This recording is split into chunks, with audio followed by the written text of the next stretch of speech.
अंकित और अनु भाई बहन थे।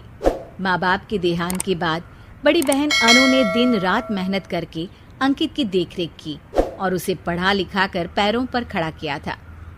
दोनों भाई बहन खुशी खुशी रह रहे थे। एक दिन, दीदी मुझे जॉब मिल गई है।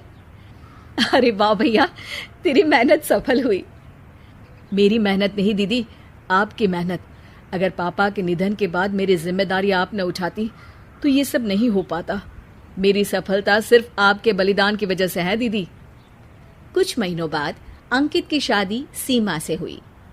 सीमा बड़ी ही चालाकी से अनु से मीठा मीठा बोलकर घर का सारा काम करवा लेती थी और खुद अंकित के साथ घूमा फिरा करती थी।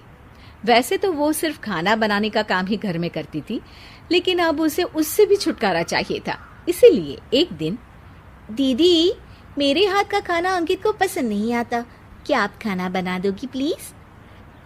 अरे हाँ, ये भी कोई कहने की बात है, जरूर। सीमा इस बात से मन ही मन बड़ा खुश होती है और अगले दिन के झाड़ू पोछे के काम से छुटकारा पाने के लिए एक और तरकीब लड़ाती है। हॉल में जोर जोर से कराहने लगती है। उसके कराहने की आवाज सुनकर अनु हॉल में भागती हुई आती है। क्या हुआ सीमा? दीदी लगता है मेरी कमर अकड़ गई है। वो क्या है ना, मुझे झाड़ू पोछा करने की आदत नहीं है ना। मेरी मम्मी पापा ने मुझसे कभी ये काम नहीं करवाया। अरे कोई बात नहीं, झाड़ू पोछा ही तो है, मैं कर लिया करूंगी। ऐसे ही धीरे धीरे सीमा ने घर के सारे कामों का बोझ अनु पर डाल दिया। घर का सारा काम अनु करती थी, फिर भी सीमा को अनु से छुटकारा चाहिए था। इसलिए एक दिन वो अंकित के ऑफिस से लौटने से ठीक पहले ढेर सारे कपड़े लेकर धोने का नाटक करने बैठ जाती है। अरे सीमा, इतने कपड़े? अब क्या करूं, अकेली पड़ जाती हूँ। करना तो मुझे ही है ना। अरे दीदी से मदद ले लेती। अच्छा, ताकि सारा जमाना कहे कि भाभी बड़ी ननद से काम करवा रही है।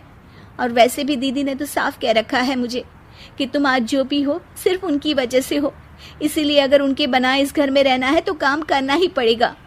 ये सब सुनकर अंकित को बहुत गुस्सा आ गया। उसने अनु को बुलाकर कहा, दीदी ये घर पापा ने बनाया था और इसमें मेरा भी हिस्सा है और मुझे वो चाहिए। ये सुनकर अनु को बुरा तो लगता है, मगर वो दूसरे ही दिन घर का बंटवारा करने के लिए वकील के पास चली जाती है। वहां से लौटते हुए अनु का एक्सीडेंट हो जाता है, जिससे वो दोनों पैरों से अपंग हो जाती है। अब मजबूरन उसकी पूरी देखरेख सीमा को करनी पड़ती है। एक दिन सारे कामों से थक कर सीमा अंकित से कहती है, अजी सुनते हो, अब मुझसे तुम्हारी ये बहन की सेवा ना होगी। अगर कल तक तुम इसका बंदोबस्त नहीं करते तो मैं घर छोड़कर चली जाऊंगी। अरे ये कैसी बातें कर रही हो? इस हालत में वो कहाँ जाएंगी? मैं कुछ नहीं जानती, बस कल ये इस घर में मुझे दिखनी नहीं चाहिए। अंकित अपनी बीवी की जिद के आगे हार मान लेता है और अनु को शेल्टर होम में छोड़ आता है। 3 महीने बाद, अजी सुनते हो, ये आपके लिए एक पार्सल आया है, ये लीजिए। अरे इसमें तो घड़ी है और एक चिट्ठी भी है। दिखाइए तो। अरे वाह, बड़ी ही सुंदर घड़ी है, लेकिन ये आपको भेजी किसने? पता नहीं, शायद चिट्ठी में कुछ लिखा हो। आशा करती हूँ ये घड़ी तुम्हें पसंद आएगी। रक्षाबंधन की बहुत शुभकामनाएं, तुम्हारी दीदी अनु। चिट्ठी पढ़कर अंकित की आंखें भर आती है। मैं दीदी को लेने जा रहा हूँ सीमा। अरे घड़ी भेज तो दी उन्होंने, अब क्यों जाना उनके पास? देखा सीमा, दीदी हमसे दूर जाकर भी हमारे बारे में ही सोचती है, और एक हम है जो उनकी सेवा से बचने के लिए उन्हें शेल्टर होम छोड़ा है। तुम्हारी बातों में आकर मुझसे ये क्या पाप हो गया? मैं जा रहा हूँ दीदी को लेने, और जब मैं वापस आऊं तो तुम मुझे हमारे घर में मत दिखना। इतना कहकर अंकित अनु को लेने निकल जाता है। वहां पहुंचकर, दीदी मुझे माफ कर दो, मैं तुम्हें लेने आया हूँ। भाई आज तो राखी है, आज तो मैं मना कर भी नहीं सकती।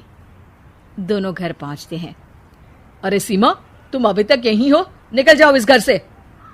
अरे वाह अंकित, फिर वही गलती कर रहे हो तुम। सीमा, तुम कहीं नहीं जाओगी। दीदी मुझे माफ कर दो, मुझसे गलती हो गई। सीमा, आज ये समय माफी मांगने का नहीं है, राखी की तैयारी करने का है। चलो तैयार हो जाओ, तुम्हारे भैया के घर भी तो जाना है ना।